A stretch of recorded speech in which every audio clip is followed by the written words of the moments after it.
경제 소식을 빠르고 친절하게 전달해 드립니다. 스타트 경제, 오늘은 석병훈 이화여대 경제학과 교수와 함께하겠습니다.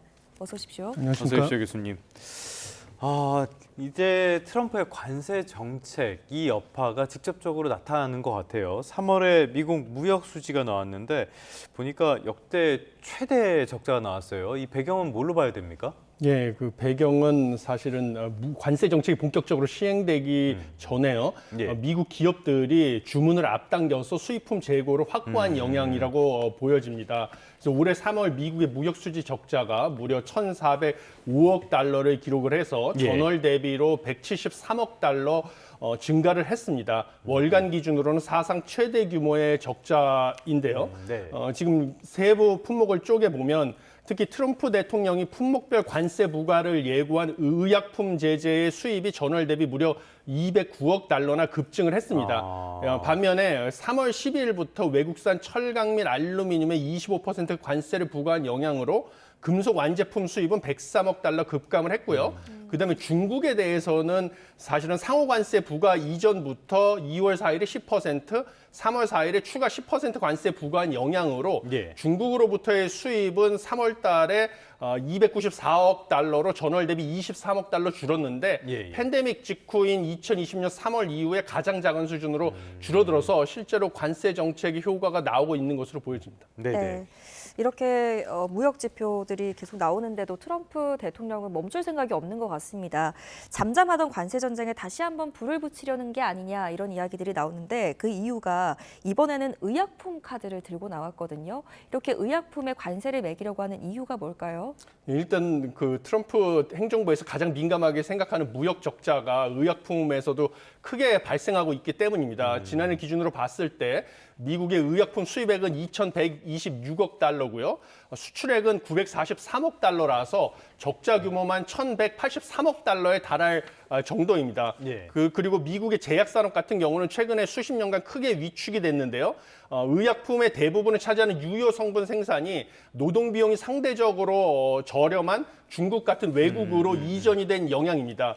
그래서 지금 트럼프 행정부에서는 관세 부과를 통해서 의약품 생산의 공급망을 국내로 이전시키겠다라는 목적으로 지금 관세를 부과하고 있고요. 이번에 행정명령에도 서명을 했는데 그 행정명령의 주요 내용은 식품의약국하고 미국 환경보호국에서 그 규제나 승인 절차를 대폭 단축해서 외국의 제약회사들이 미국 내에 제약 공장을 지을 때 승인 기간을 줄여주겠다라는 내용의 행정명령에 서명을 했습니다. 여기서 봤을 때도 그 의약품에 대해서 관세를 부과하고 대신 국내에 생산 시설을 지을 때 승인을 쉽게 해준다고 해서 외국의 제약회사들의 공장을 미국 내로 옮겨오게 만들겠다라는 의도로 보여집니다. 그런데 이 부분에서도 결국엔 자동차, 반도체 이런 곳이랑 비슷한 지적이 나올 것 같아요. 그런 생산시설을 미국으로 옮기는 게 쉽지 않을 거라는 지적이 나오는 게 인건비 비싸고 노동자들의 숙련도도 떨어지는데 미국으로 가겠냐 이런 반응이 나오는 거잖아요. 의약품 쪽에서는 뭐가 다릅니까? 이게 사실 비슷하다라고 보고 있습니다. 그러니까 스캇 베센트 미 재무부 장관도 계속 미국의 관세 정책은 단순히 이 관세뿐만 아니라 장기적으로 기업들이 미국으로 이 생산 기지를 이전할 때 유리한 점을 제공하기 위해서 여러 정책과 조합을 해서 적용을 할 것이다라고 밝히고 있는 것입니다. 그래서 대표적인 게 미국이 법인세를 갖다가 이제 장기적으로 15% 수준까지 낮춰줄 것이다 하면 관세를 부과하고 대신 법인세를 낮춰주게 되면 미국 내로 들어와가지고 직접 생산을 하게 되면 뭐 인건비는 높아도 법인세를 조금 내게 되니까요. 그리고 관세도 회피할 수 있어서 그러니까 이득이 될 것이다. 그다음에 전기 요금 같은 경우도 뭐 화석 연료를 이용해서 발전을 하게 되니까 전기 요금을 신재생 에너지를 이용한 발전보다 저렴하게 공급을 해서 기업에게 이득을 되게 할 것이다라는 논리를 지금 내세우고 있습니다. 그런데 기업의 입장에서는 관세 정책만 보더라도요, 뭐 올렸다가 내렸다가 유예했다가 말았다가 이런 식으로 오락가락하지 않습니까? 이렇게 불확실성이 큰 상황에서는 대규모 투자를 결정하기에는 상당히 어려운 상황이다. 이래서 지금 조기에 이런 효과를 보기에는 의구심이 제기되는 상황입니다. 네, 우리 정부의 대응도 한번 살펴보겠습니다. 미국 측에 의견서를 제출했다고 하는데 어떤 내용이 담겨 있었나요? 지금 트럼프 행정부에서 무역 확장법 232조를 근거로 사용해서 국가 안보 관련 관련해 가지고 의약품 산업을 조사를 하고 있습니다. 네. 그렇기 때문에 우리나라가 공식 의견서를 제출하게 돼 있는데요. 우리 정부가 제출한 공식 의견서에 따르면 그 한국산 의약품 수입이 미국 국가안보에 위협이 되지 않고요. 오히려 그 미국의 의약품 가격을 낮춤으로써 그러니까 미국의 기업들이 우리나라 제약회사에 위탁 생산을 해가지고 생산을 이원화하고 공급망 안정성과 환자의 약가 부담을 완화하는 데 기여하고 있다. 그래서 이것은 상호 신뢰에 기반한 전략적 협력 관계다라고 지금 논리를 제시하고 있습니다. 예. 그래서 앞으로는 우리가 필수 의약품에 대해서 서로 협력을 강화하고 오히려 혁신을 촉진해 나가는 그런 공급망 구축이 필요하다. 이것이 양쪽 국가에 다 윈윈이다라는 것을 미국 정부에 제안을 한 것으로 알려져 있습니다. 알겠습니다. 의약품 우리 대응도 굉장히 중요할 것 같은데 이 상황은 좀 지켜봐야 되겠고요. 그 전에 나왔던 관세가 하나 더 있습니다. 영화 쪽에 관세를 매기겠다. 이 얘기가 나오고 나서 증시에서 뭐 넷플릭스나 디즈니 이런 것들의 주가가 직격탄을 맞았어요. 그러고 나니까 하루 만에 또 후퇴를 했는데 여기에서도 오락가락. 이거는 득보다 실이 더 커지는 거 아닙니까?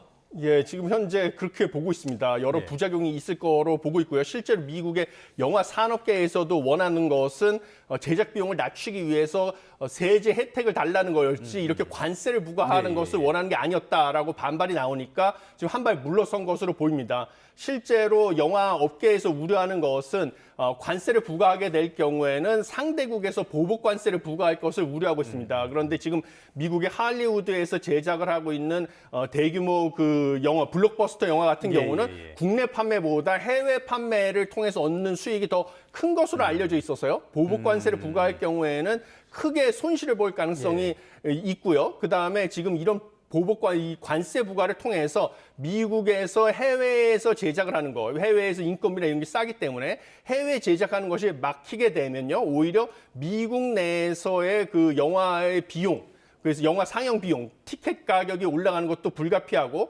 그다음에 영화의 제작 편수도 비용이 높아지기 때문에 줄어들 수밖에 없다라고 해서 영화 산업에서의 반발이 오히려 더 크다 보니까 한 발 물러선 것으로 보여집니다. 네, 이렇게 트럼프의 오락가락 관세 정책 가운데에 이제 미 연준이 FOMC 회의를 열고 기준금리를 논의하게 됩니다. 트럼프 대통령이 지금 인하하라고 압박하고 있잖아요. 이런 움직임 속에서도 동결할 거라고 보십니까? 어떻게 보세요? 예, 당연히 동결할 것으로 보고 있습니다. 예. 왜냐하면 이제 미 연준의 정책 목표는 두 가지가 있는데요. 물가 안정이랑 완전 고용입니다. 근데 물가 안정 측면에서 봤을 때는요, 가장 최근의 데이터인 지난 3월의 소비자 물가 지수 전년 동월 대비 상승률은 2.4%로 상당히 낮아졌습니다. 예. 그렇지만 문제는 트럼프 행정부의 관세 정책이 물가를 상승시키는 영향은 5월이나 6월 달에나 본격적으로 데이터에 반영이 될 것으로 보여지기 때문에요. 물가 불확실성은 아직 여전히 존재하는 상황이고요. 그다음에 완전 고용의 기준이 실업률은 3월 달에 4.2%인데요. 이것이 미국의 장기 평균 수준이 4.2%와 동일한 상황이기 때문에 네. 실업률이 지나치게 높아서 정책 금리를 인하해야 될 상황은 아직 아닙니다. 그래서 네네네. 5월, 6월 달까지 관세 효과가 물가에 반영되는 것을 지켜본 다음에 정책 금리 인하 여부를 결정할 것이다. 그래서 이번에는 동결할 것이다. 이렇게 보고 있습니다. 네. 그러다 보니까 시장에서도 지금 한 98% 정도의 확률로 예. 동결을 가능성을 적용을 하고 있는데 그러다 보니까 파월 의장이 어떤 이야기를 할 것인가 이 부분에 조금 더 관심이 쏠리는 것 같아요. 어떤 이야기 예상하십니까? 예, 지금 보면 가장 큰 관심사는 파월 의장이 과연 언제쯤 기준금리를 인하할 것인지, 예. 언제까지 관망세를 유지할 것인지가 최대 관심사고요. 예. 두 번째는 미국 경제가 역성장을 했는데 경기 전망 어떻게 보고 있는지 이 두 가지를 좀 관심 있게 보시면 되겠습니다. 그런데 당연히 5월, 6월에나 관세 영향이 물가에 반영이 될 것이고요. 관세 정책도 지금 상호 관세도 유예를 부과를 하겠다고 했다 유예를 하고 네네네. 뭐 이런 식으로 왔다 갔다 하지 않습니까? 네. 그러니까 이 불확실성이 좀 해소가 될 때까지 지켜보겠다라고 해서 정책금리 인하 시점은 5월, 6월은 그냥 관망세를 유지할 것이라고 저는 보고 있습니다. 예, 그다음에 그 경기 침체 전망 같은 경우는요. 여전히 뭐 국내외 기관들이 1.8% 성장률 미국의 경제 성장률 전망을 유지하는데 이것은 미 연준이 봤을 때 장기 성장률 전망과 일치하는 수준이기 때문에 여전히 경기 침체라고 보지는 않을 것이다라는 예. 전망을 유지할 것으로 보입니다. 1분기에 그 역성장을 했지만요. 그 역성장은 관세를 본격적으로 시행하기 전에 수입이 대폭 늘어난 영향으로 역성장이 나온 것이고 여전히 뭐 소비 같은 경우는 특히 서비스 소비 같은 경우는 견조했기 때문에 급격하게 뭐 경기 침체 얘기를 하거나 이러지는 예. 않을 것으로 저도 보고 있습니다. 네, 알겠습니다. 다음 이슈로 한번 넘어가 보겠습니다. 저희가 최근에 체코 원전 사업자 대상으로 선정됐다라는 기분 좋은 소식을 전해드린 지가 얼마 되지 않은 것 같은데 난데없이 조금 당황스러운 소식이 전해지고 있습니다. 오늘 원래 이제 원전 계약 서명식이 진행될 예정이었는데 문제가 좀 생겼나 봐요. 예, 그렇습니다. 체코 원자력 발전소 수주 경쟁에서 사실 한국 수력 원자력에 패한 프랑스 전력공사가 예. 이제 끈질기게 법적 대응을 해서 발목을 잡은 것으로 보입니다. 체코 브루노 지방 법원에서 6일 현지 시간이죠. 원전 입찰 경쟁에서 탈락한 프랑스 전력공사가 제기한 소송이 마무리되기 전까지는 한국 수력 원자력이 발주사인 체코 전력공사 자회사와 최종 계약 체결을 서명을 중지해야 된다라고 예. 결정을 내렸습니다. 이서 계약이 체결되면 프랑스 입찰 경쟁자가 법원에서 유리한 판결을 받아도 공공계약을 따낼 기회를 사라지기 때문이다라고 얘기를 했기 때문에요. 이런 결정이 내려진 것으로 보이고요. 예. 사실 이 프랑스 전력공사는 지난해 7월에도 한수원이 우선 협상 대상자로 선정이 되니까 체코 경쟁 당국인 반독점 사무소에 이의 제기를 했다가 기각 결정이 되니까 이번에는 행정소송으로 대응을 했습니다.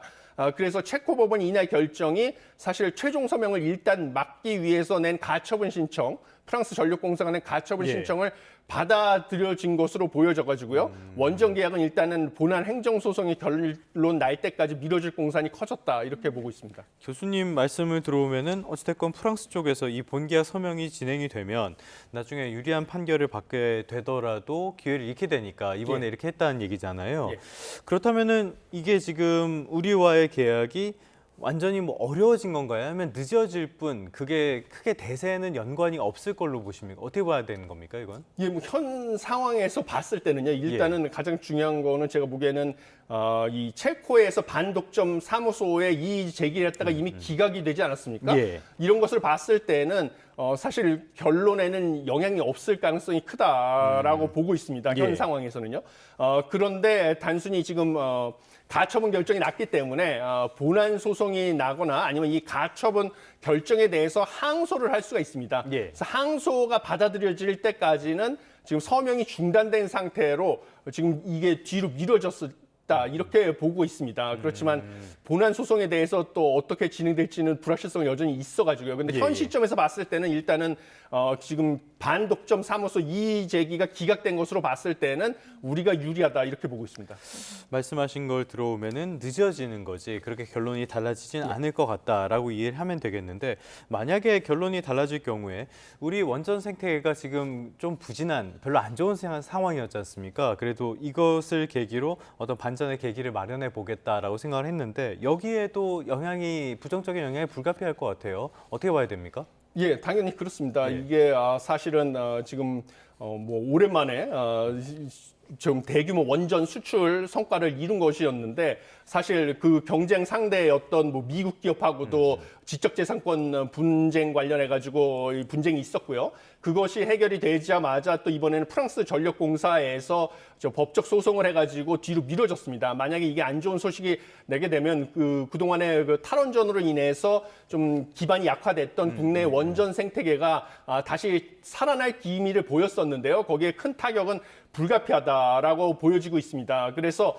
지금 법적 대응을 통해서 이것을 최종적으로 성사시키는 것, 예. 승소를 통해서 성사시키는 것이 무엇보다 중요하고요. 지금 보면 지금 가처분 결정에 대해서 항소를 검토하고 있는 것으로 알려져 있습니다. 체코 당국에서 항소와 함께 프랑스 전력공사가 제기한 본안 소송에 대해서 투트랙으로 소송이 진행될 가능성이 크다라고 보고 있고요. 예. 만약에 이 법적 리스크가 해소가 되면 이제 서명식이 추진되고 프랑스 전력공사에 대해서는 지금 이게 지연된 거에 따라서 손해가 발생이 되지 않았습니까? 그러니까 손해배상을 청구할 계획인 것으로 알려져 있는데 예. 좀 결과가 잘 나오기를 바라고 있습니다.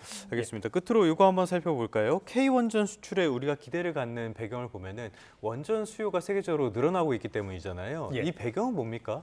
원전 같은 경우는 사실은 우리가 핵융합 발전으로 가는 것이 궁극적인 예. 목표가 되겠습니다. 지금 탄소를 너무 많이 배출을 하게 되면 발전에 있어서 지구 온난화가 가속화되기 때문에 결국은 탄소 배출량을 줄이는 게 목적이고요. 그렇게 되면 궁극적으로 핵융합 발전으로 가는 것이 목적인데 핵융합 발전이라는 것은 결국은 태양을 지구로 가져오는 것입니다. 그렇죠. 근데 핵융합 발전으로 가기 전에 과도기에서 우리가 신재생 에너지로 발전을 한다든지 풍력이나 예, 예. 뭐 이런 것 같은 것으로 태양열로 아니면 원전으로 가는 게 불가피한 상황입니다. 그런데 신재생 에너지 같은 경우는 발전에 있어서 지나치게 크게 비용이 많이 들기 때문에요.